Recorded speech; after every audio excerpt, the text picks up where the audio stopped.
Hey everybody, thanks for coming, thanks for showing up today. We're gonna start. So we got our agenda here in case on what's happening. So today we'll start off with some introductions, move through updates from city representatives, community council committee updates, and then we got a presentation from what's your name, fire department? Rob from the fire department, and then developers from Overland Group, talking about a apartment building project they've got. And then we want to have a neighborhood discussion on submitting a CIP application. That's a big chunk of funding that the city designates for capital projects, so streets. And we want to talk about a street project that we would propose to the city CIP. So let's start off with some introductions. We'll just go around and say your name and your relation to Central City, if you're a resident or if you're just here to presenting something. So I'll start. I'm Austin Taylor. I'm a resident of Central City. Hi, I'm Brandy Burnham. I'm the vice chair of the Central City Council and I guess in charge of the Fire and Safety Committee. I think I'll put it in the neighborhood, try to keep your things.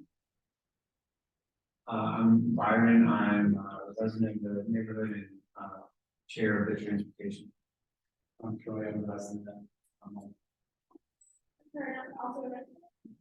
I'm Rihanna Riggs. I'm the chair of the council and one of the work on the council members for District 4 and also as a shop and a resident. Yeah. Mayor's office.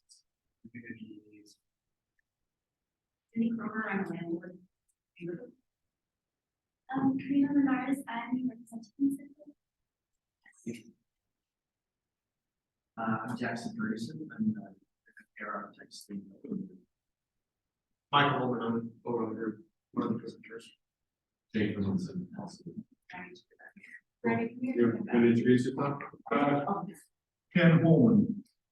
With Overland Group? Yeah, okay, cool. And then in the back, I'm Rob Stepper, I'm the battalion chief in the Salt Lake City Fire. Randy and around health. thanks. You guys want to introduce yourself?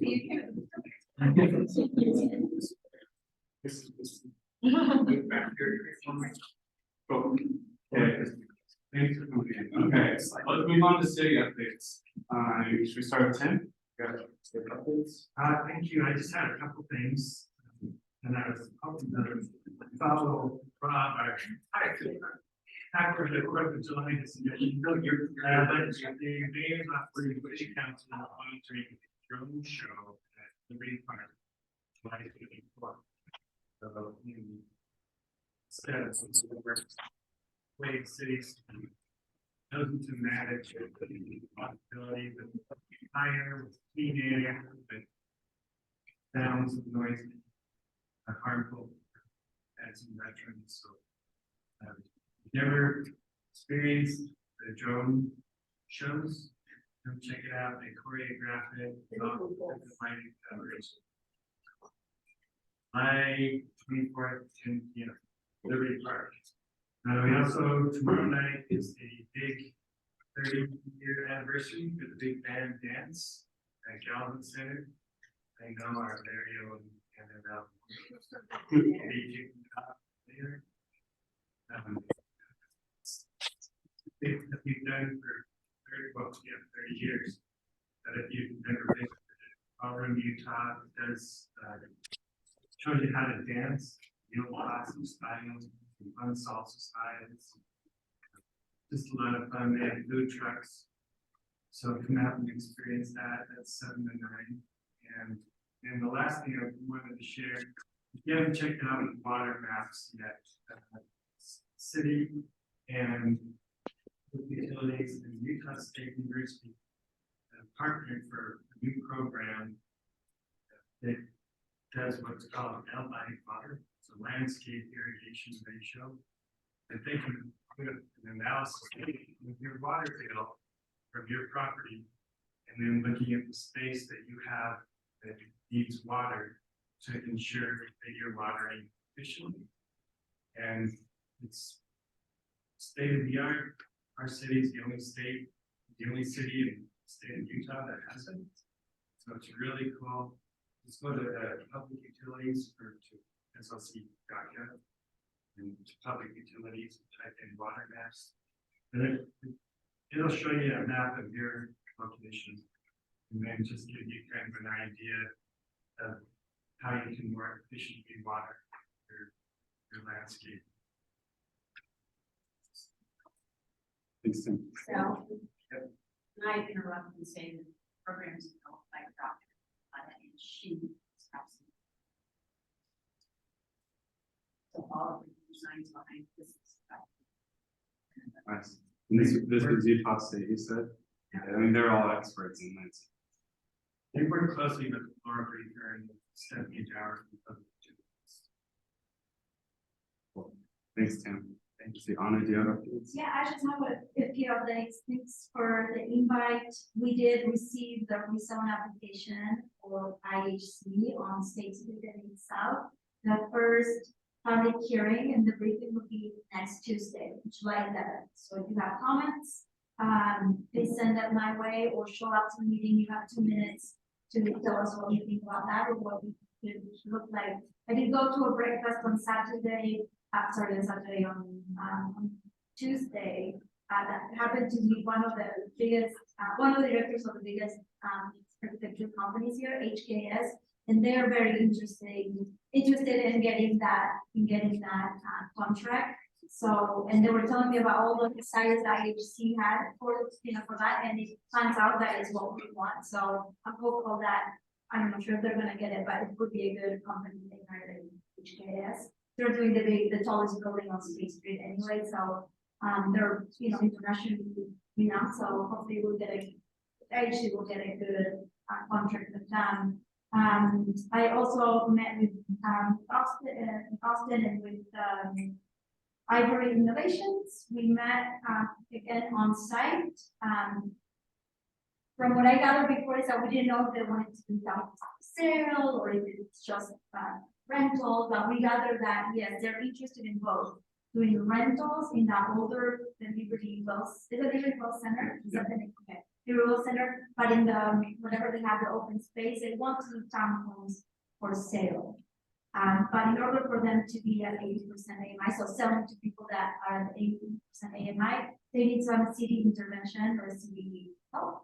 I'm encouraged because that's something that we've always wanted to do, not only helping the housing units and affordable units, but also home ownership. So I already called a meeting with the mayor's office with their administration and RDA to see what the possibilities are so that we can participate. Perhaps not fully participate in the 30 units, but perhaps at least 4 or 8 so that we can reserve those for workforce housing at the 80% AMI. So that's something that I'm hopeful that the rest of the council will say yes. And I'm hoping that meeting happens in the next 2 weeks. There's also another meeting going on with the Downtown Alliance about Main Street and the open streets. So getting together with the businesses to talk about what they would like to see, because that study was already funded, so it's moving forward and along. So that's exciting to see if we can shut down Main Street altogether just for pedestrians and see if it makes sense for the business. There's a lot of interest, but there are stretches of that Main Street that people are not super excited about yet. And then Brian said that about the government, and the government will also host the Women's Soccer World Cup starting in July. So come over and watch the game with us, learn something here and there. So other than that, if you have any questions for me, if not, we did take a break from the from budget season, so we in 3 Tuesdays I have time to go work on big business. Hence my because we can work in the shop. But we're taking starting again next Tuesday and Thursday. We have 2 sessions. Do you design first? The IHC. Did you mountain help? Oh, sorry. Long-time residents of Utah, this is going to be a hard one to say. There are no designs yet because it wouldn't make sense to go and ask for someone to design when we don't even know if we're going to get the stamp. So that will be dependent on the city council to say yes or no, and a few other things that we'll need, such as ambulance, entrance and exit, and obviously FAA, but I don't think that that will be a hard issue because the U already flies over that block. So as soon as we know yes or no from the city council, then we will get to work and go out to RFP. And then from there, there will be some feedback sessions. And then from there, we'll go to the board and say this is what we want to do. Feedback from. There, yes.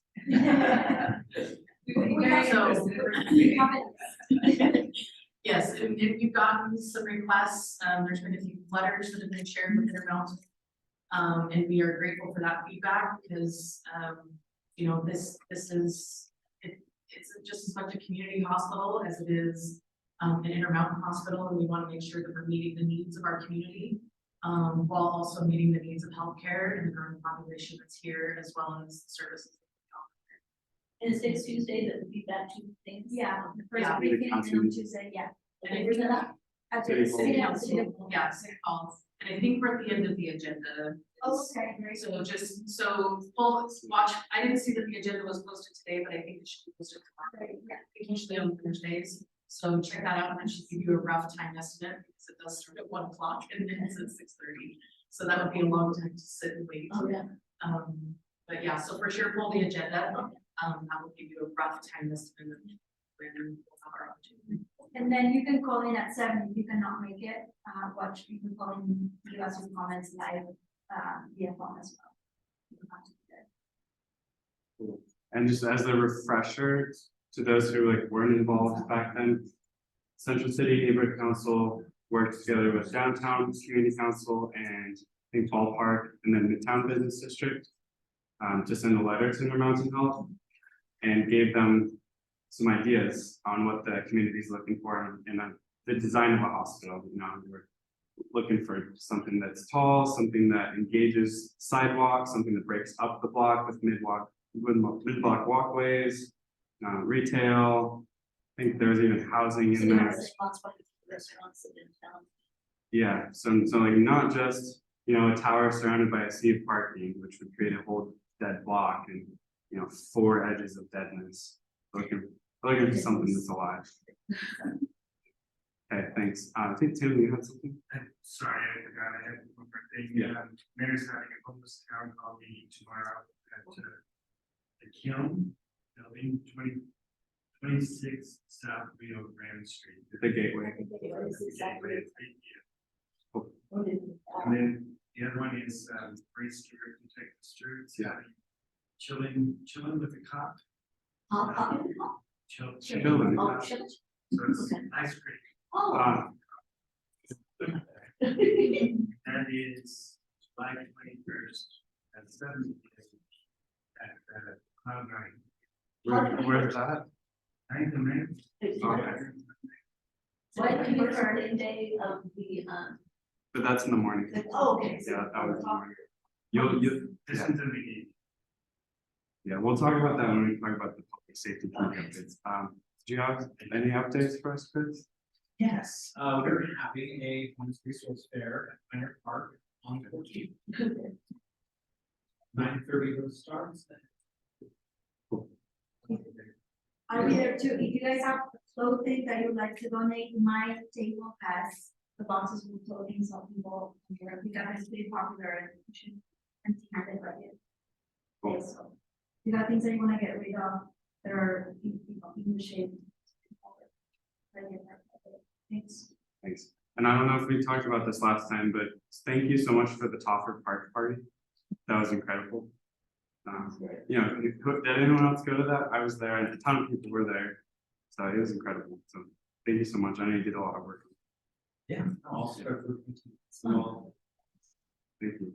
I That guess really we. brought the community together. It- Yeah. There's been so many of the neighbors coming out, just talking to each other. Yeah, I Which think is it's like my house. yes. need to be more that's there. Okay, and then we've got Detective Stewart. Did you want to give any updates on your end, Detective Stewart? I didn't hear about this chilling with a cop thing until now. Yeah, no, that's going to be really fun and just kind of a different idea than coffee with a cop. Anything we can do to get out and engage with the community and answer questions and find out the needs of the people who are living in the different areas is always a good thing. So our outreach unit is looking for different ideas, and I think this is a great one. Are you looking for the date of that?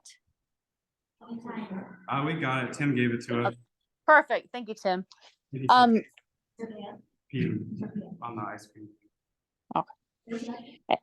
The ice cream shop at 99. Oh, about 9. About 9. 7 to 8:30 p.m. And then our thing at the park is, Yeah. Yeah, Detective Stewart, you want to tell us about the new squad that's going to be working at the women's shelter? well, yes. Yeah, in and around. Yes, so they are 5 officers and 1 sergeant, and their job is to help the people who are unsheltered and the community that surrounds about a 1/4 mile radius around the women's shelter, um, to try and just anything they can do to try and help the population there not become victims of crimes, because we know that they're a vulnerable population, and also to help mitigate the effects of having that shelter in the neighborhood. The party won't be as big as the one that you guys threw, but we're hoping it'll be really nice. Chick-fil-A is donating chicken sandwiches. Costco's donating dessert and water, and we're also going to have representatives from the other side village talking about pathways to success and being able to get out of homelessness and off drugs and so on and so forth. And so we're gonna have motivational speakers there. We're gonna have our PR squad, and they're going to be handing out, stickers and all sorts of things. So it will be a fun event. It'll be, pretty chill compared to bouncy houses and churros, because that's the best combination I've ever heard of. But it's going to be awesome to introduce these officers into the neighborhood. We didn't want to announce it citywide, so I don't think we'll put it on our social media, only because I want this party and this introduction to be for the community right around the shelter, since that is the population that this squad will serve. So I kind of wanted to keep it a little bit smaller and not bring in, when you say free food, everyone, including myself, goes to hell and back to try and find it. So if you guys can get the word out as much as possible, just to, this area around Toffer Park and River Rock and a 1/4 mile radius around the shelter, or anyone in Central City, then we would definitely appreciate it, and it should be a fun event. Okay, thanks, Detective Stewart. We'll spread that word. You guys are all subscribed to the newsletter, so you'll see an announcement about that. That's July 21st. I think it's a Saturday. Is it 9 a.m.? Oh, Friday at noon. At noon. Mm-hmm. Yeah, we'll put it out in the newsletter. Perfect. Thank you so much. Thanks. And then if you want to share data, I mean, if you have it ready, feel free to, but So, we can move on to the next item. oh, If not, one question. okay. yeah. Is the No worries. customer service dispatch log gonna be back up? People keep asking me about that. I don't know. I'll have to ask our IT department to see when that, because they're the ones that run the flow of data and make sure that it's all up to date. We have been switching over to a new system because we Spider- just got used to our old system, so that means we need to change it. So there's always glitches, but I'll reach out to our IT division and find that in. Okay, is there anything you want to tell everyone about Spider at all, the new automated system? I've been using it. I've been getting reference numbers every time I call in the next morning. Yeah, Is there anything you should? really, it's just an attempt to find out how we can do our jobs better. We're always learning, and information and feedback from the people that we serve is vital into being able to police better and find out what we're doing right and what we're doing wrong. And so yeah, it's just that you call in and it should send you a text message for a survey, ask if you want it, and then all of that data is collected to be able to build a better police force. So There's the whole other thing with it, like the tracking of the cases, and they said that you'd be able to follow through with like what happens on a case and if someone's arrested. yeah. Data be loaded in. Yeah, so much better for the community too. Instead of calling and saying, "Hey, what's the status on my case?" You'll actually get a notification that says, you know, what's going on with your case, which is so nice. Nice for us and nice for everyone who is a victim of crime. Okay, thanks Detective Stewart. We're gonna move on to committee updates now. So, Thanks. Transportation Committee. And I guess have a lot of time later, but do you have any updates? Beyond, our CIP application discussion, not too much. If anyone, a member of the community and is not currently a member of the committee and is interested, let me know, love to have you. Let's see, Fourth East Street paving, Fifth East Street. I think it is. Oh, and then, do you know like Fourth East Street paving, Fifth East Street? Okay, they're happening this summer. Fourth East. There's signs out, like on the back strips around the neighborhood. And like there's a C1 and 1 and but before they actually get out there and start putting down pavement, and their schedule is flexible. And I don't know if we talked about this last time, but we were pushing for a tree median down Fourth East. And city said basically there's not money for it right now, but hopefully there'll be money for it in the future when it comes time to actually rebuild the street. Right, that's gonna be a still in the long-term plan.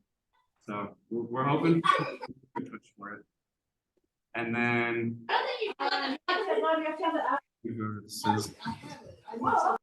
iPad, whoever iPad. And then 9th South Street construction, just because I've been following it. It's going through to the fall. It's gonna be done in the fall, like October is what they're shooting for. So you guys have probably seen like down there by Maven District, New State Street, 2nd East, 3rd East. I guess they found trolley tracks underneath there, so it's delayed the construction, which is kind of sad that we paved over trolley tracks. History. So that's happening, and then Life on State. Byron and I were talking about this. So there's construction right now on State Street from 6th South to 8th South, and they're putting in trees, medians, sidewalk extension, curb extension, mid-block crosswalk. There's one between 8th and 7th, 1 and 7th. And I can't tell. One design I looked at showed a hawk signal there, but the other design didn't. I'm not sure what the final design is for signalization of those main block crosswalks, but hopefully this is one. Otherwise, it's Yeah.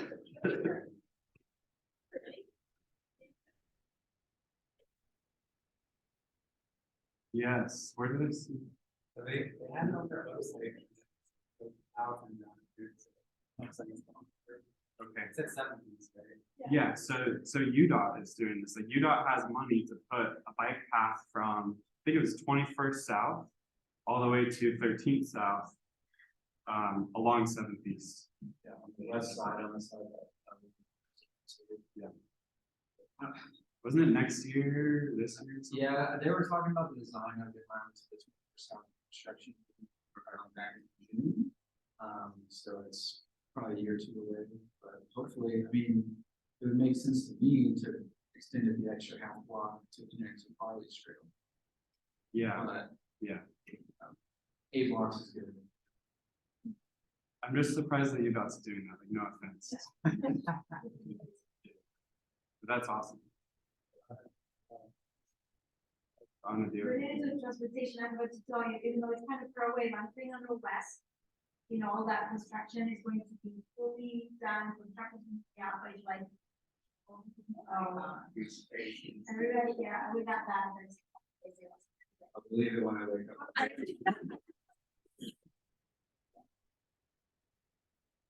It's been quite the.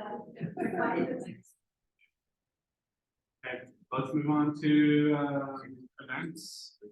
I just want to plug, we're gonna have a pizza and art event on for 8 from 5 to 7 at Richmond Park. First 75 people get a free pizza from Korea to Tasso. And it should be fun. We're gonna have I don't know, this is their first event. We got some money from the city to host it, so What time? 5 to 7. What's Yeah, the well- pizza place? It's a real toss up. It's TSO. TASS. Delicious. It looks like the best name for awesome pizza in Canada. So, we get free pizza. And then public safety, Yeah, just a lot of, there's some good stuff happening, around the River Rock departments, we've managed with the efforts of, the manager and employees and security there to be able to build cases on, in conjunction with other things to get rid of some really bad dealers and people in the complex that attract a lot of traffic in various neighbors and stuff, so, that's been great, and been working on doing more and addressing people that trespass and the people that live there that are with them. So slowly but surely, it's getting improved more and more as we started last year on July. And yeah, they're very focused on, holding people accountable and getting that place put down, having more families in there, and stuff like that. So, yeah, sometimes it can be a little wild on ways that. one thing we were talking about, and maybe Anna, you'd be able to connect us. We're looking to branch out into the northern part of Central City because a lot of the residents who are engaged are in the southern half. And when we're talking about public safety, you know, we've all seen, I think it's 30s between First South and Second South has been really rough for quite a while. And I think you mentioned you did a cleanup with the club HOA. We're wondering if we'd be able to like go to one of their HOA meetings, you know, talk about the neighborhood council, see if we can collaborate on stuff, because we've managed to, with River Rock, you know, rally everyone together to, I'm gonna say transform the place. Like, it's still a little rough, but it's not what it was last year. It's so much better. If we could do something like that along 30s, it'd be incredible. Yeah, that day was the Magnolia and the Metro, so we all got together and more the Magnolia and the city stuff. Yeah. But we've been talking to them very often, so I can make that connection, because I would like to be more involved. And also the city, you know, still has that corner, the property, the public safety building. Trust me, I keep pushing for, if we, the city, are going to tell people, you need to keep your sidewalks clean and your property clean, then we have to be the example. And that is looking back. We put some fencing and whatever, but it's dirty week after week. Sometimes they go and clean up, but I think we should be more systematic. So I know we're trying to work on landscaping and then clean up more often, at least at the public safety building, but it's unacceptable. But we're working with the administration part to for that. And then you know, the other side, closer to First South, is stuff on that side as well. So we definitely and Oh, yeah, we'll reach out and ask for that, because we've tried to connect with, I think it was the club HOA and then the Metro HOA, and then like Governor's Plaza, and if you have connections there. oh my God. Thanks. Yeah, anything else for public safety? Move on, okay, thanks. I think that's all our committees. Another plug for land use committee, we want to start a land use committee. If you live in Central City, care about real estate development, zoning, planning, we want you to be in charge of that committee. So just think about it and talk to us afterwards. So now let's move on to fire prevention. Step right here, so I'm gonna have that straight for next. My name is Rob Stafford, as I said, I'm the battalion chief for Salt Lake City Fire. So as far as Central City is concerned, I'd be representing Station 1, which is that second south, and that's where I run out of. I just run the entire east side of the city, so the 7 stations that we have on the east side of the city. So that's kind of how I get into the mix there, but I oversee and kind of temporarily live at Station One. And so just to remind you, Station One is the company house. We have an engine, ALS engine with paramedics and a BLS truck, as well as our heavy rescue team at Station One. Right now, Salt Lake City has run 16,000 calls up to this point this year, like year to date. And Station One has run almost 3,000 of those. It's a really busy house, and it's kind of been a busy summer and getting an uptick of calls in general, medical, fire, and otherwise, cabinetry. So, and cabinetry, yeah. Cat in the Cat tree. in the tree. Happening. You guys do woodworking? But what I wanted to kind of talk about is, it's kind of two of the hot topics this time of year. One's fireworks, which is kind of almost over, including tonight. But we have obviously another phase, another 3 or 4 days coming later in the month. So there's some great resources on slcfire.com where you can go and actually see the fireworks map, all the ordinances as it relates to how our bureau, the city, and some of the other partners we use to make those maps and those rules essentially. But kind of in a nutshell, between July 2nd and 5th and 22nd, it's super easy to remember as far as the dates when they're legal. And in the map, the easy way to remember is pretty much anywhere anywhere east of 900 East, north of South Temple, or west of Redwood. And then you can, that's the areas where you can within that boundary. Outside of that, it's restricted. Most of that is for wild enterprise.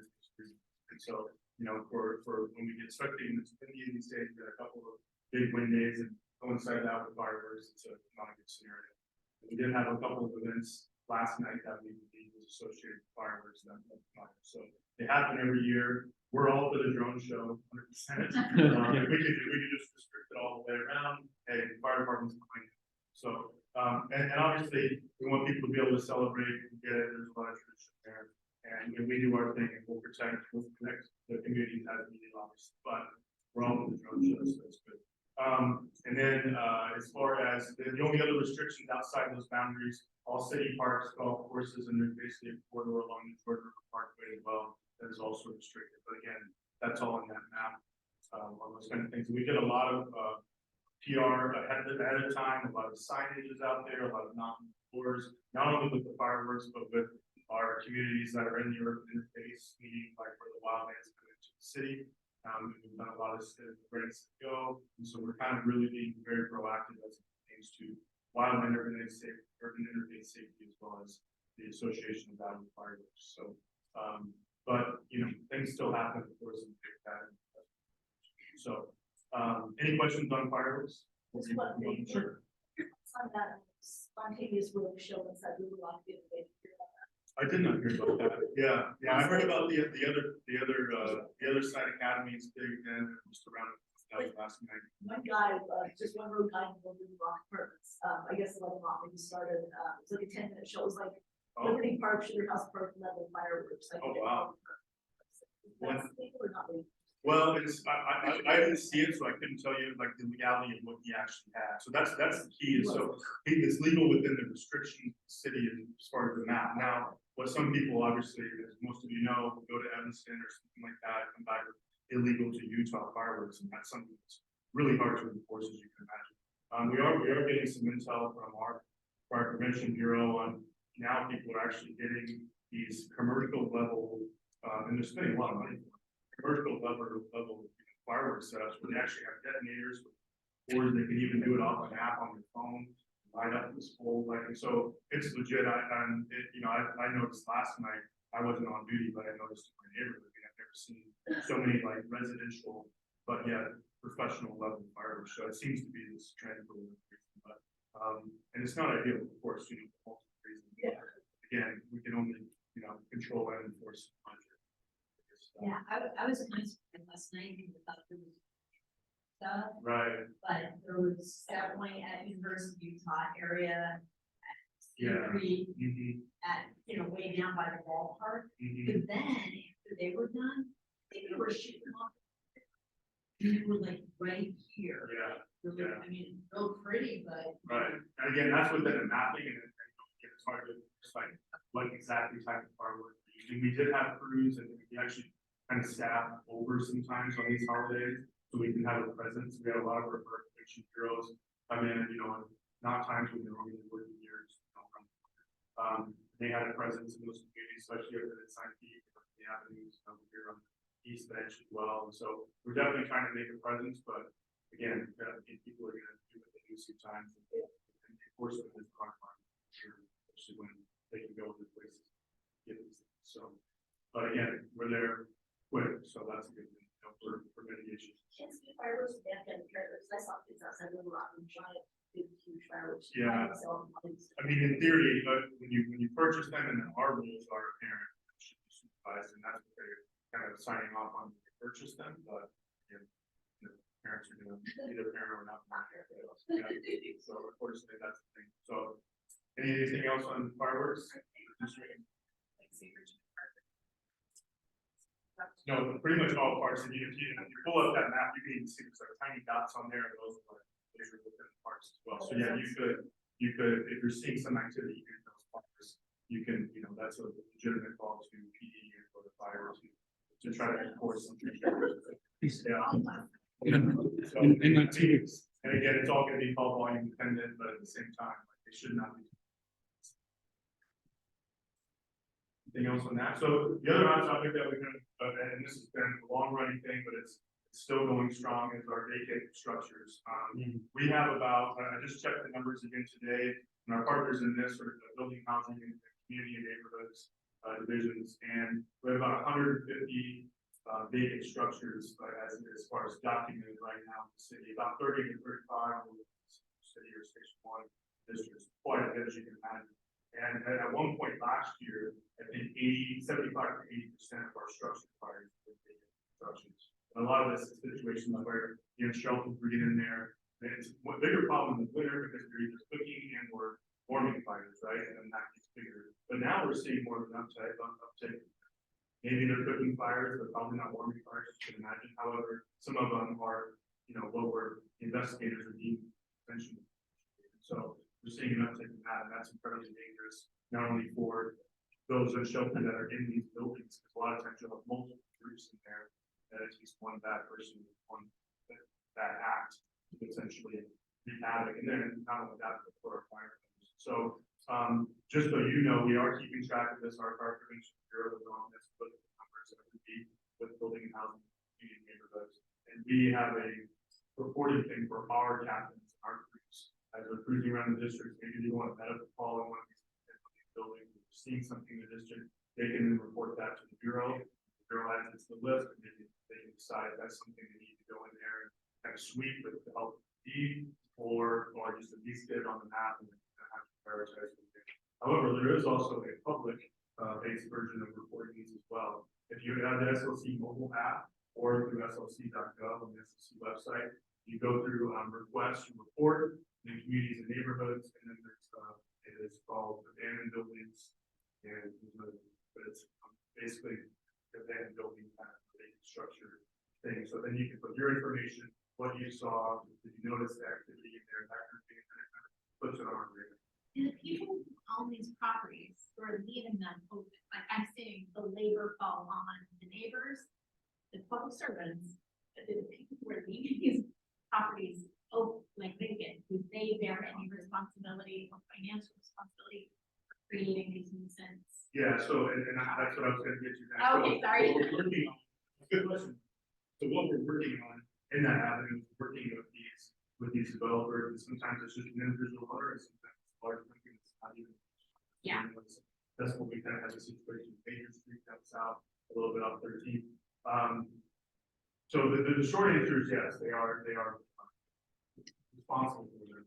And a lot of times what they're doing is they're actually, putting up, making them secure, but then really quickly, like one night, and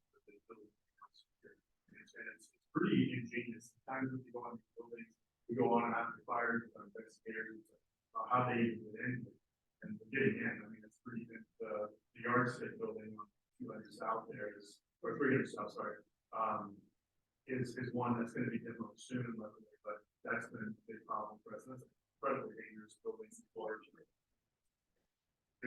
an older building for sure. Yeah. It's been vacant forever. Yes. And so what we're working with them is to get these, and that's kind of the next stage of this, to get emergency demos. So sometimes we can do an emergency demo. We got some, monies last year in the budget, to put towards that within the fire department, so the bureau, if it's a fire affected building especially, then we can move forward with that and to get those buildings down quicker than we normally would have. We have city money now, but then what we essentially, what we've noticed is we have that city money there, a lot of times we don't have to use it, because we almost say to the developer or the owner or whatever, hey, we're gonna use this money to put this down, they actually jump ahead and throw them. So it's kind of been like, it ramps and gets it faster, and it's actually beneficial, but a lot of times, they're just waiting on the permitting, and they're waiting on the plans, and they're waiting on these things, so. But a lot of it, I think, on purpose, having they get the long period of time, to make sure of these sometimes, and then these individuals, and like I said, they're incredibly happy. Some of them unfortunately have bad intentions when they're in there, others are just looking for shelter, and we understand that, but be very. So, yeah, we have reporting on both sides, and then now we're for this demo outside of the fire effect. We're also working with our bureau. Outside stakeholders as well in the city of trying to get these things in more process in general. That's not always easy, and certainly the fire department doesn't play a major role in that, but it's something that we're trying to do just to kind of mitigate this and a little more preparation instead of just reacting and responding to these. So I think that the number of wooded buildings, the 150 number, is a fraction of vacant properties. Those are just the ones that see the track and building process. But I would really urge to see across the departments and turn these buildings into housing, because if they're vacant, they're residential description, and that's 55% of the taxes. So I have not seen the city do that, and a building that is residential, not eligible for residential taxes. That's a huge number to motivate some property owners. Just letting property sit there, appreciate it, and they're taking advantage of the residential exemption on the property taxes. And I'll share that with our bureau and work with those partners. Just to add to her comment, I mean, for other examples, like you said, people are waiting for planning this project. Our neighboring property, maybe it would be helpful if they construction surround property. Because right. Yeah, for sure, and a lot of properties do have that. Those are incredibly easy to get through now, and so a lot of times they're just kind of like, you know, what's the point? But I mean, a lot of them do that, and that's what a lot of them fire, especially once one fire is affected, they'll make them defensive. But again, those fences only do so much, so it's just a matter of time. We should make and then a lot of times we use these buildings to train on and be safe right before demo, and a lot of times that's when we see a lot of this evidence. And it's pretty remarkable what it is. Once a fire is happening in vacant structures, people go in and work with the as well, but a lot of times we'll jump ahead of them on boarding it back up and make it secure like that. So we're handing it off to a boarding company, a UDK or Alpine or somebody, and they board it up instantly, like while we're still on scene. But again, this is OSP. It's true. So essentially, sometimes more temporary. I mean, you know, some of these individuals work, but that's not. So it's a tough one. So that's why we're trying to get ahead on some of these other things. Boarding helps, getting ahead on demo, and speeding up that process. All those things help. But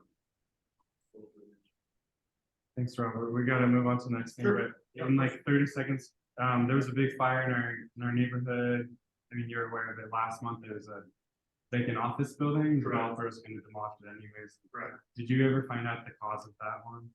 No, I never heard. I talked to the investigators because that went over to our platoon as well. We went back over there just to kind of a rekindling, and at that time it was still under investigation. I think that was just one. They were just one like each building, and part of the hard part about the investigation with that is when we go defensive off of that because we don't believe anybody is in there. Yeah, it's a vacant structure that's already been compromised. it's really hard to gain evidence as you can imagine. Not even the firefighters going much less the investigators, so I believe that's still under investigation. Thank you. Yeah, thanks for your time, I appreciate it. Thank you. So next up, we've got, development group from Overlands. And they've got a project that they're looking to do on Third East and the 30 East, 30 Yeah. South. Yeah, there is, so yeah. Let me turn you on, sir. While he's doing that, my name's Jake Finlinson, I'm the development manager. Proud to be here to post developments with you all and answer questions. So a little bit, so as an introduction, on this project, you have FFPR architects who are like housing and civil consultants and ourselves. And a little bit about Overland specifically. We've been in business over 40 years. And during that time, we've developed apartments, hotels, retail, other asset classes in both Arizona. And one of the notable achievements in our history is we've received awards from both Salt Lake City and the state of Utah for redevelopment is our design. And so with that, we're excited to share our proposal for a redevelopment of our site that's between 300 South and 400 South. Just right across the street. So some context of the site. Across the street, you have the Young Women's Christian Association in Utah. To the north of us, you have the Residential Condominium Association. To the south of us, you have an abandoned residential building. And then Broadway Tower Condominiums, we actually developed that a couple decades ago. So the site is located within the high mixed use designation of Central Community and the residential mixed use zone, Salt Lake City. And in this zone, we can currently build up to 75 feet tall and up to 125 feet thick.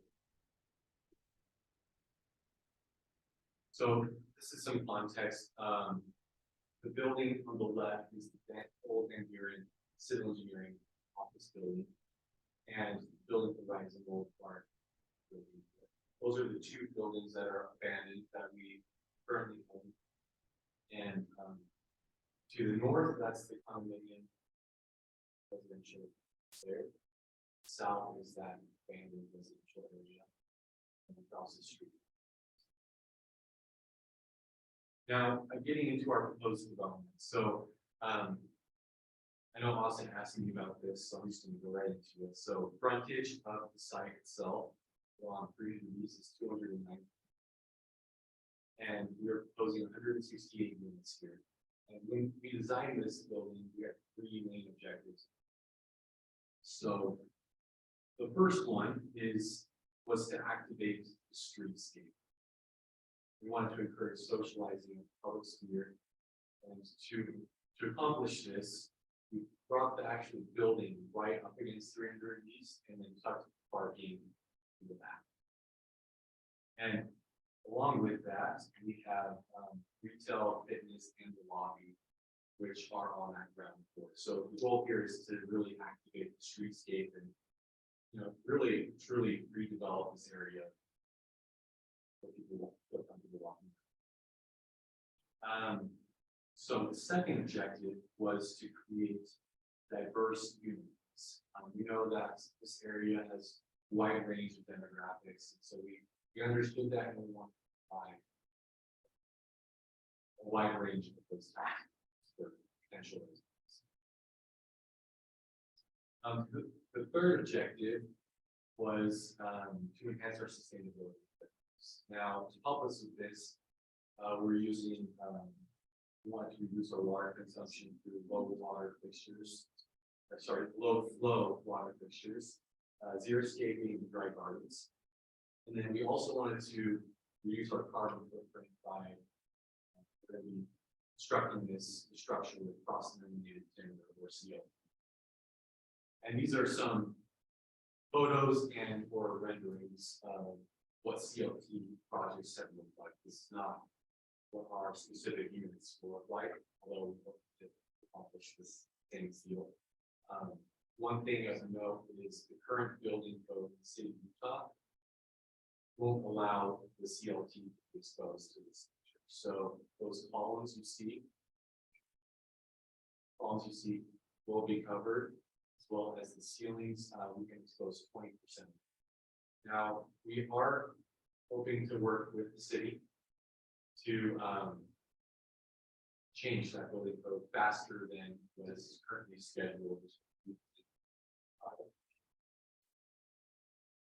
Okay, so 2024 is anticipated to change to allow this much exposure.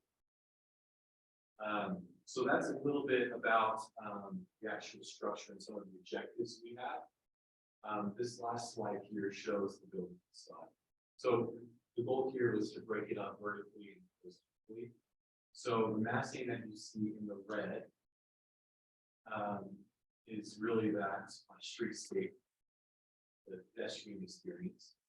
The massing in the blue are the bookends of the buildings that also emphasize where the building streets are. So on the left, parking structure, and then right is the lobby. And then the green area is a feature wall that punctuates the facade, and that's going to be it's like a cement. So with that, this is the rendering of the view from the degrees. Now that I've given you guys a really quick 30,000 foot projects, to open it up to any questions. I've got, so what's the retail square footage? Retail square footage is about 1,000. Do you know what kind of tenants you think? Yes, well, no, but we do know what it means. So we don't want to be a restaurant. Food service. That just requires you to be strapped. It's really silent. So just some sort of retail.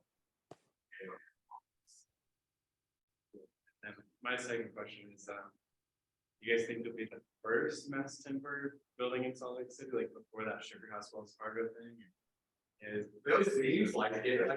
They're moving. It seems like we will. The only one that beat us in Utah is that Draper office. Yeah. I toured that. It's really nice. It's cool. It's short. Yeah, it is. Shorter. I think the actual like cross-laminated structure starts at level 3. I'm up into that point, it's just concrete. So, I mean, yeah. So the problem is coming up with the R&D zone. Effect, which.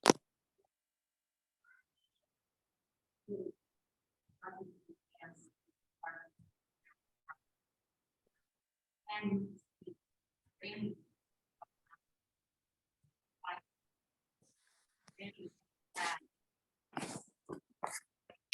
Parking structure and setback much more.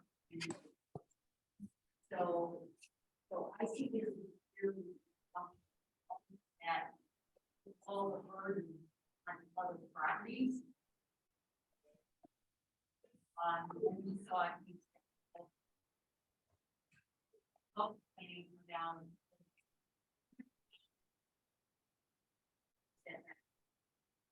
That important, they didn't want another one.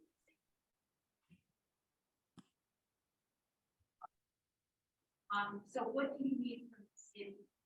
So to combat that, that was actually that along with some potential seismic issues as it relates to the buildings of both of us were submittal.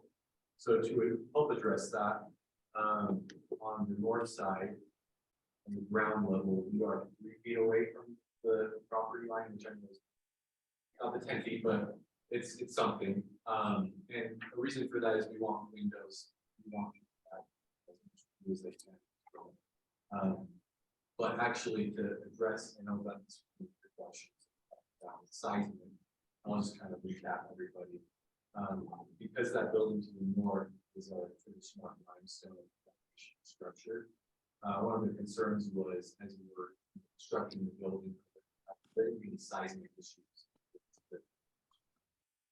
And so, when we talked with our geotech engineer, the concern isn't the ground floor structure, but it's actually like subgrade.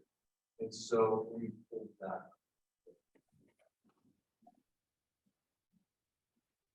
So. And just as you're pulling that up, I'm pretty sure we have a number of people who live in that condo building in North Bay easily. Is- I'm here and there's. Two people one online. person, Yeah. there's 2 people on the phone. So if anyone online lives in that condo building to the north of this project, you want to let us know?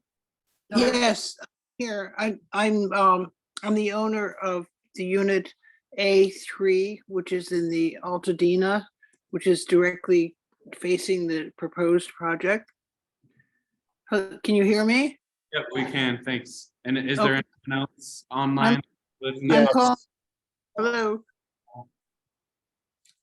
Go ahead, Dorothy. Good to know that you guys are here and, you know, as you ask I think questions. Dorothy now wants to make a comment. my name is Dorothy Hammery, and it's really hard to hear you clearly, so I'm gonna do my best to have some input. Can I do that right now? Yeah, that's fine. All right, 3 years ago, I bought a unit which is directly south, facing south. And I love the historical building. To me, that's very, very special. And my son was handicapped with severe stroke. He's able to live by himself, and I bought that unit because of the wonderful, cheery sunshine that came through the windows. And I know, you know, with the building codes as they are right now, that they can build right on that property line pretty much. But what really concerns me is the setbacks that they're asking us to reduce. And I guess my question is, you know, I understand when you have codes and you know, I think there's a requirement of 35-foot setback. They're asking to relax. You know, if they build right to the property line, there's no sunshine in that backyard. It might be a dead area because you're not going to be able to grow anything or anything else. Enjoy that sunshine. So, you know, to me, that's really offensive. You know, how do they exhibit hardship in asking us to reduce that code that you all set up? So it's really disturbing to me. As I said, I love the building and I would hate to see it diminish in amenities. As it is, we're going to miss that sunshine coming through. But so I would just ask you to consider that in your input to the developer. Thank you. And then maybe if you could get Paul, I see him there. Yeah, Paul, do you have any comments, anything you want to say? Are you asking me? No, Paul Cryer. You know, what, he's out of state right now, so. That's okay. I'm calling from Maine, so it's did you hear what I said? Yes, we did. Dorothy, we got you. Thank you. Thanks. Okay. You know, those are my comments. If you would take them in consideration, I'd appreciate it. Thank you. Okay, I brought some slides, if you don't mind, that you're on us. Yes. Because I looked through your presentation. I'm the HOA president for Snips and Altadena. We're 17 units. People have invested a lot of money to historically restore the building. We're in the process of multi-year projects. People are mortgaging a lot of money to bring back this 1905 building, what it was. Well, prior, we haven't gotten on the thing yet, he's setting up a committee, so how do we improve the grounds when masonry is done, how do we plant gardens, how to, you know, we make it really beautiful for ourselves in the neighborhood. And so when we see this proposed not have a 30-foot setback, go to 125 feet instead of 75 feet, we're really sad because a lot of people out in this building for the historic nature and the yard, and, you know, we did rip out our gardens, we had separate vegetable gardens for owners, we ripped them out because we put underground power and not put it back in until basically it's stored this year, but people are really invested in that property and putting a lot on the line for it. So I just wanted to just propose a couple of things, because we really put a lot of thought to it, and we respect you guys as architects, developers, you've won a lot of awards, and we kind of want to challenge you to see what you could do to make a wonderful building. We believe it can fulfill or your requirements that you list without avoiding the 30-foot setback, at least adjacent to our property. We're going to speak for our property. And if you could avoid going above 75 feet within a certain distance of our property, so that Alex, Dorothy's adult son, who moved to Utah many years ago to ski and climb mountains and snowboard, unfortunately had a stroke. His mother bought him this condo. So we did a little beautiful place in him. And we wanted to stay beautiful. And that's one reason, you know, we're here tonight, because we want to be good neighbors. You wrote into the app, you were starting to get a homeless community in your backyard, and we wrote to the app, so they took that away. We want to be good neighbors now. We want to be good neighbors while you're building. We want to be good neighbors when they're apartments. But to do that, I think we need to come to some compromise on the design, so that our historic building doesn't just become in the shadow of what seems like a wall. It seems like a 125-foot wall. So I'm gonna show, it's just, I'll go through them really quick, but it's just responding to your presentation. I think I'm going to. Sorry, we're technical. But Not technically. But Jake, more specifically, okay, so here, I'll just go through this and I'll talk fast, because obviously I talk fast. Okay, so I wrote down what you wrote, because I want you to see how it affects us. It says, in an effort to maximize unit density and activate the pedestrian experience on Dinner East, the project is seeking a 10-foot rear setback. 40 feet is required, and you want to move the open space up, and you want to raise it. Well, the thing is, if you want to maximize unit density, I think you can stand farther onto your site and still be able to. I'm not going to go through the, let's just go to the last slide. I think I already spoke to the other slide. So the last slide, okay, so right now in orange is what you have in parking, what you have in blue is what you have for your high-rise. And right above that, we have two buildings. So it's 17 units, lots of history, it's on the, you know, National Historic Registry. People are in it, investing a ton of money to make it a beautiful building. And your residents are going to benefit looking at our building, looking at our gardens, and looking at the trees that are going to go in for summer 2024. That's going to become an amenity for your building.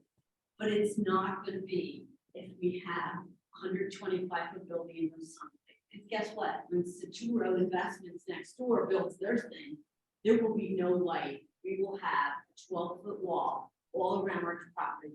No light will get in, and it will just become an alleyway in shadows, and no one will enjoy sunlight. Okay, so what I just wanted to do was make you think.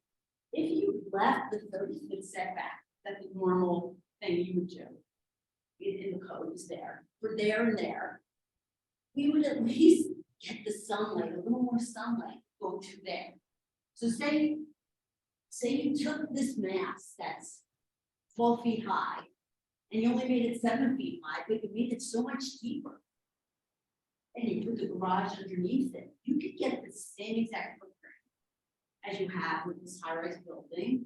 And you know, quite frankly, the people with the 3-bedroom units get the street frontage. The people that don't have the 3-bedroom units, they get the view of the library and the city county building, which is also beautiful. I mean, you don't lose that way. And if you're willing to get a little more sexy with the building, you could do this and really help our building, because then we can get sunlight to our building.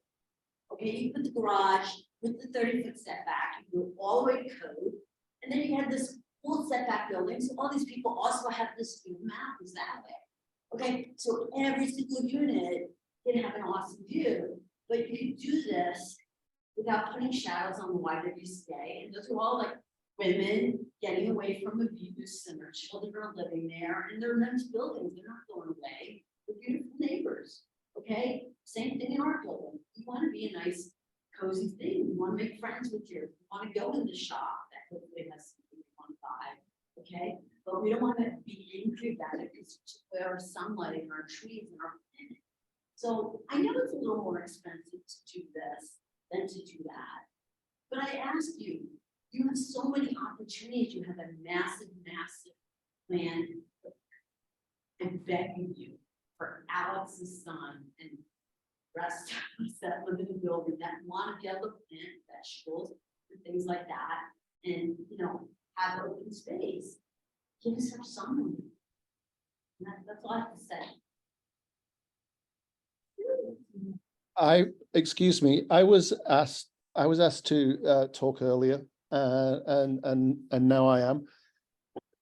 Whilst I, obviously have listened to both of my neighbors speak, I can do nothing but echo that our building is registered. It needs a little room to breathe.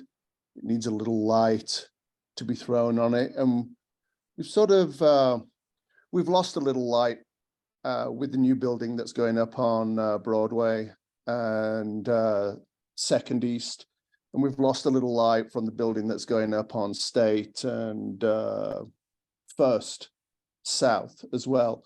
It would be hard to lose more light with something so close to us.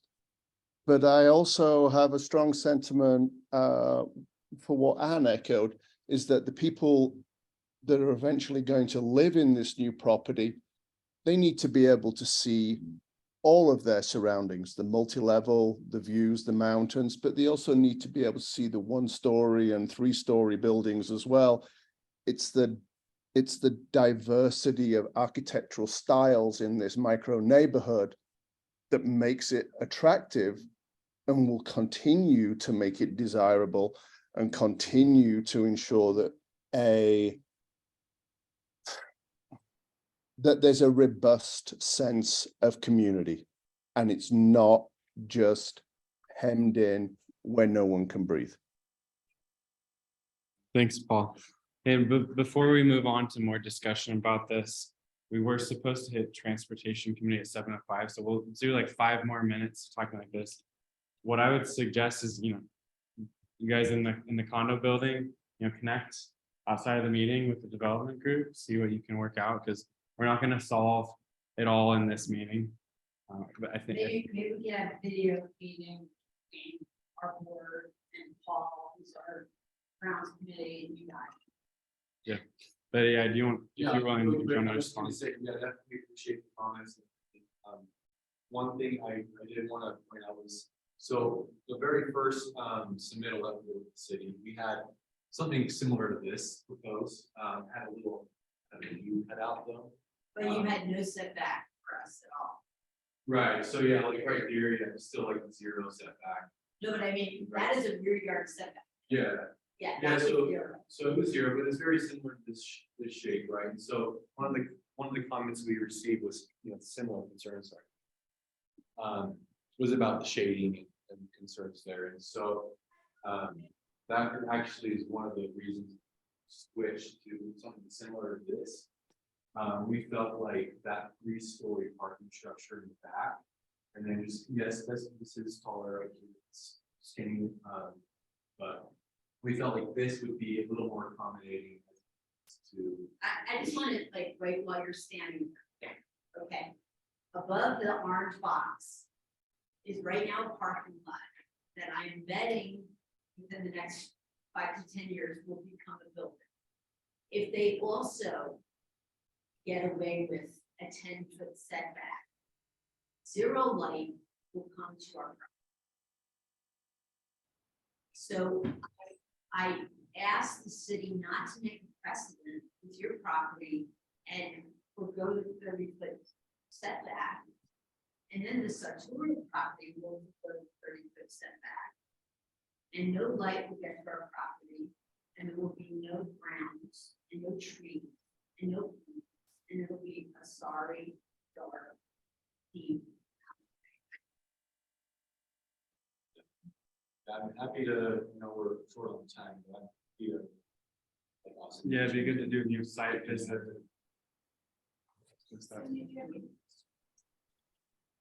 Yeah, I want to get back to my question, wasn't answered, and that is, what are you asking?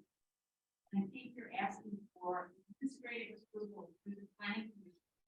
It's really, you'll not go to the city council. It's a lot more difficult to influence or the kind of building on paper. Not feel like the process should be volunteer contributions who have not been at all predicted in terms of listening to data. So that's where you are. It's compelling to hear from the condo owners assessment. They're stating, and I will tell you somebody who's the process that anything could happen. And it is impossible to construct this without an agreement to get onto the same scenario property. We saw this happen in the Crossroads Service Center. They have it going on the Crossroads Service Center property until the south. They thought they were going to set up a scaffolding and block the driveway. So the reality is we can't go into it's just simply not possible. So I think that's a starting point. And this is a sandstone road foundation on these buildings. I've been in this sandstone road, classic, early 20th century structure method. And we're looking into the city at the same thing at the Malloy House at 7th East, where Terra is building a huge building right next to the square. And they too started out going. So I think the owners of the condos can be very compelling. I am sick and tired of rowdy zones that don't have access to air and light and view are very important. And I'm watching it across multiple applications. The city needs to get its act together and they unlock owners and left. City needs to get its act together and realize that part of the value of what it is access to solar and new corridors. And so that's my speech. Yeah. And it's really compelling to hear neighbors, the owners talk about their investment. This is an issue affecting Central City more broadly. We're seeing it in other developments. Thanks, Cindy. Let's give you like 30 seconds to just finish up, and then you guys should connect outside of the And to the point, I guess about sandstone, this limestone foundations. I didn't quite finish earlier in the year. The subgrade level is this, and dotted line here is the property line. So we're 24 feet away from property line subgrade. So that was our effort to kind of preserve seismic foundation issues. Yeah, happy to connect that. And I just wanted to say, we want to be as sympathetic as possible to the neighbors and every way we can. But on the same token, with our property, we have to do the best we can do to make it an efficient property.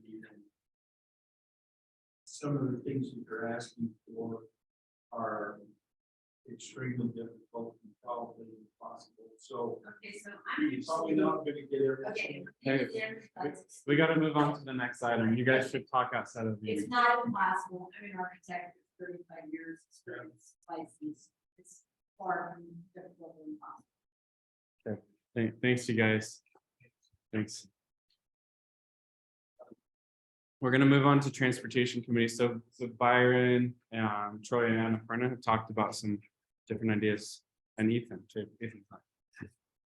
Yeah, so, if you're not aware, Salt Lake City has a capital improvement program with, it's called a constituent request process.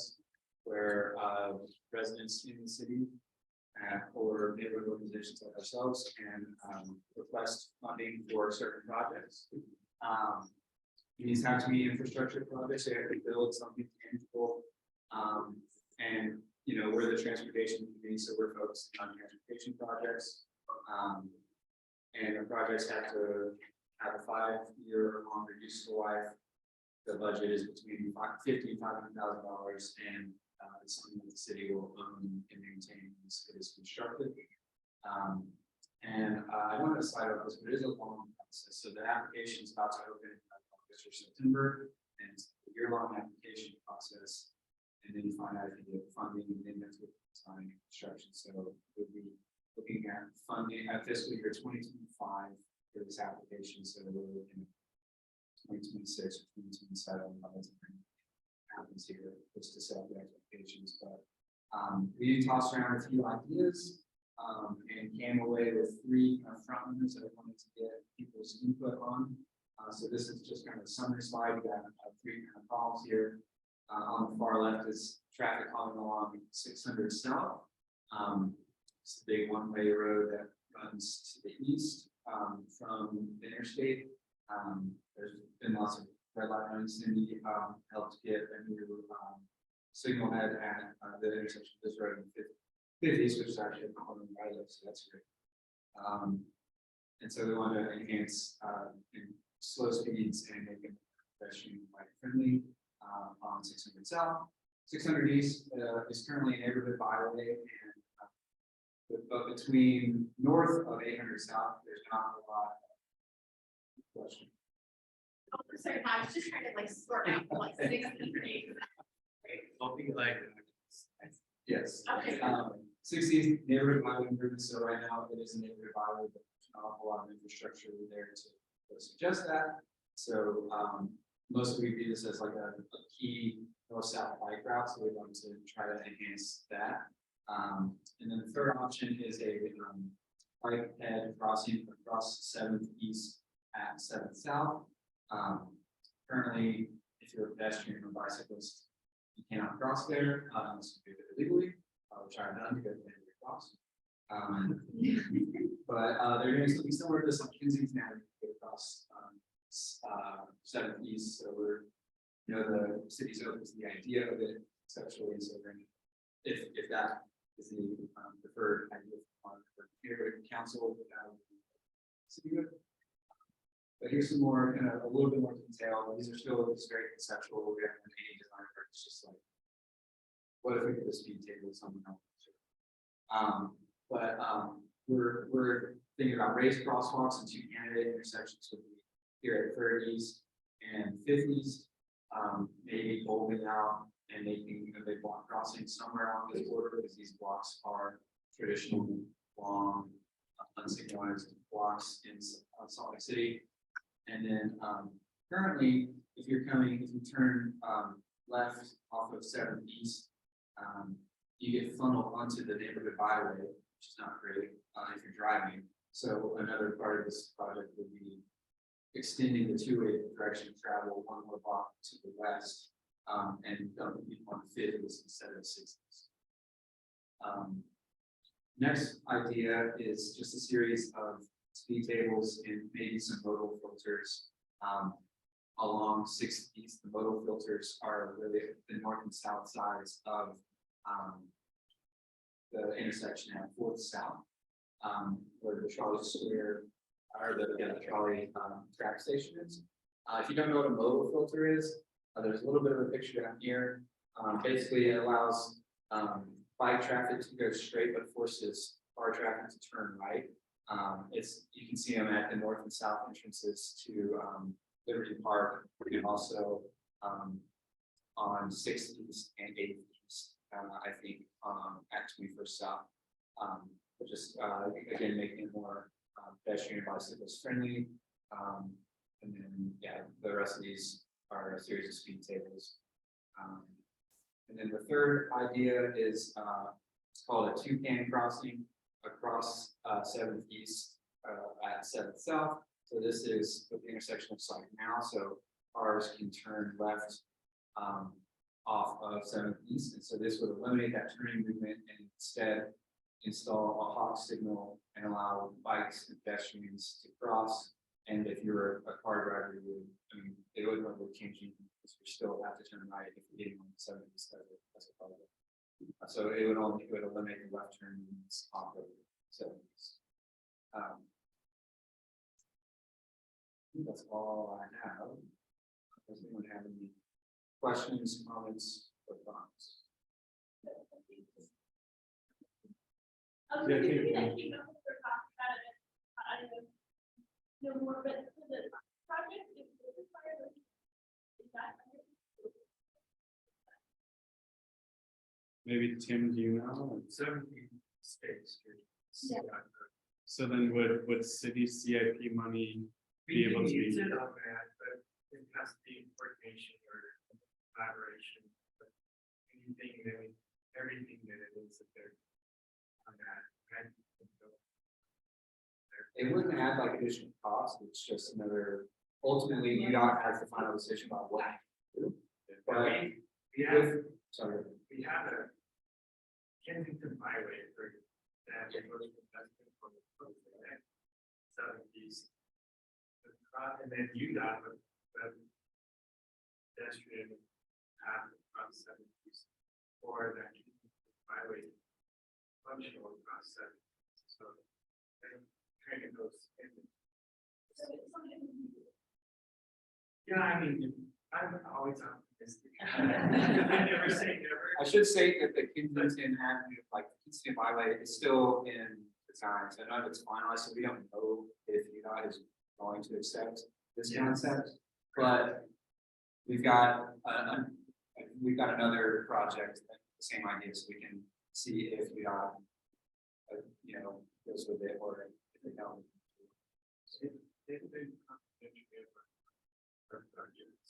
There's another one that needs that. Yes, But there are two. That's why I'm like, it's not. One of these super fast. Because they are so. You had said something earlier too, but there may be the streets on Fourth. That's a doable CI. The scope for that is just like you can get as maybe half a block in terms of budget if you're looking at $500. That's the only limiting, or that's the main limiting factor why we didn't really heavily consider that is because you can't get a corridor to get a block in stuff. I mean, I'm really impressed. Yeah. Choose. Yeah, apply for one. Is there any way to get the city to fight people to help with 600 people? Because a lot of work to be done on the speed limit, for example, and the crossing at 700 South, which is hazardous with getting What 700 that's South, going 700 South and 6 East. Oh, yeah, because that's close to our way. Stop only. So I'm just wondering if we could get some incremental improvement to bike pathway. And then look at these others who really have, I think, bike casualty rates. The data from cities and south is really far. Yeah, I mean, that's why there was an accident the morning that the third semicolon. Before the semicolon went in, there was an accident. So I mean, I don't know, I just think having seen the accident rate that intersection. But this is telling on 700 weeks. So what I'm hearing you say is like the 60s neighborhood byway is a smaller scale or there's more to be done on with our smaller scale projects. Maybe we can take a bigger swing with this. CID. I'm hearing Cindy trying to balance the proposals. It's like trying to pick the low fruit versus getting up on a ladder, high fruit. So there's other ways of addressing it. Already had meetings with our engineering. Transportation, something very. I did speak with a planner with this transportation division just to run the concept plan. I've not really done anything beyond that in terms of design. I was just looking for that. Some of those things can be addressed by other needs, other measures. I know transportation and street.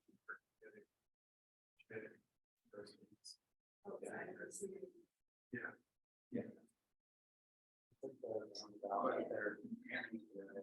That's not, yeah, we had another idea that we had that really dropped because when I talked to the city, they said they're already at designs for it is around about 7 South Business. They better have iconic art. CFP is very popular. City council likes it. It's a means that numerous constituents and it's future city thing. It's just very competitive. So I just say, whichever one you choose, make sure that's the one you go all out. Yeah. One thing to consider with the 70s project is if we did do it, we could partner with what's the organization on the other side of 70s? Oh, he's To get, yeah, just like get the letter support and kind of do it as a joint application. I guess people would be awesome. That's how. Yeah. That's how kids learn by continuing. I'll get into the letter. Everybody will actually go and all hard. The letter exist. So on the like Charles Square area one, the 6 South, with that yellow line, so extending it over, and of course the problematic intersection where we know there's a lot of crashes. Do we know that this would reduce crashes? Like, are there any techniques that are being implemented here that are proven to reduce crashes? I mean, the race crossing or race intersection with slow speeds. Yeah. And so that's one thing we would like to pitch as part of this.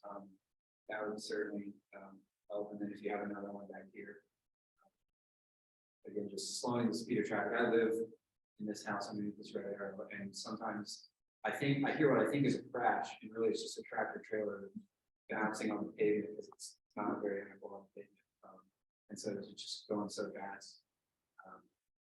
So yeah, this project, definitely is of interest to me, but I also want to put you in. But yeah, I think we can spend however much time we already played. So my idea to get more community input is to have a survey go out in a newsletter to have a there with that way.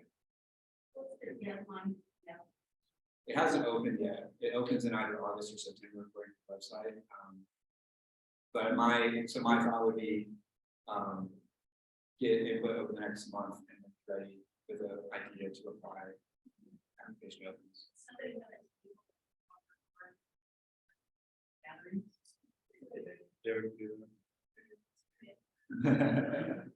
can also arrange for transportation to come and ask some of those questions. Where you put your application. To address those needs, address this. Yeah, either a community council or a transportation committee. If the application opens in like late August, we'll have a community council meeting. So, And this is city, right? It's the 6 South. yeah, State Street is the end of the stadium. My 2 cents is that east and 6,000, the two causes are running red lights and excessive speed. And we put a gas word on both of those things. If you're not. Excessive speed is not being. It would be a lot safer. I view, and this is just personally, I view enforcement as like a good interim solution, but like infrastructure and design. So when the mayor lowered the speed limit to 20 for all the roads throughout the city, there's a nuance or distinction for collectors criteria. 70% of the roads are. I'm pretty sure 6,000. Yeah, so they're set at I think it's 39 miles. I think it's signed 30. But it's not. 30 in a neighborhood? I would say it's 30. So we were able to. Set a standard for going to the next level, it gets a little bit.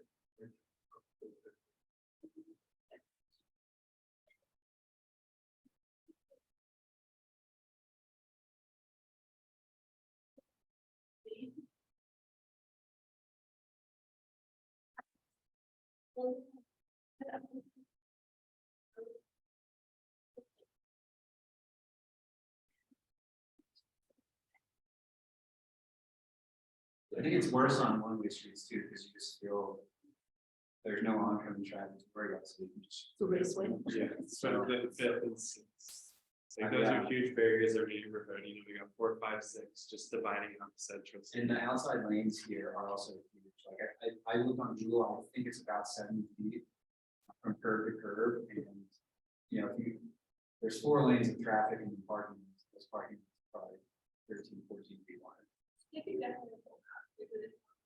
There's room, I think there's room to put in like two bike lanes without using a curb. Wow. Yeah, I'm not saying it's safe, I'm saying there's real estate. One of my ideas to get rid of one side, because there's 6 lanes at the intersection of 50s. We're good. Yeah, that's huge. There's never 6 cars in Holland. Any final thoughts? Great work. Put in the news. When you see the newsletter, take the survey, put your comments in. Yes. Choose your favorite. I think all these ideas came from Joy Brenner, so I think all I did was. You were the face of it. You did it.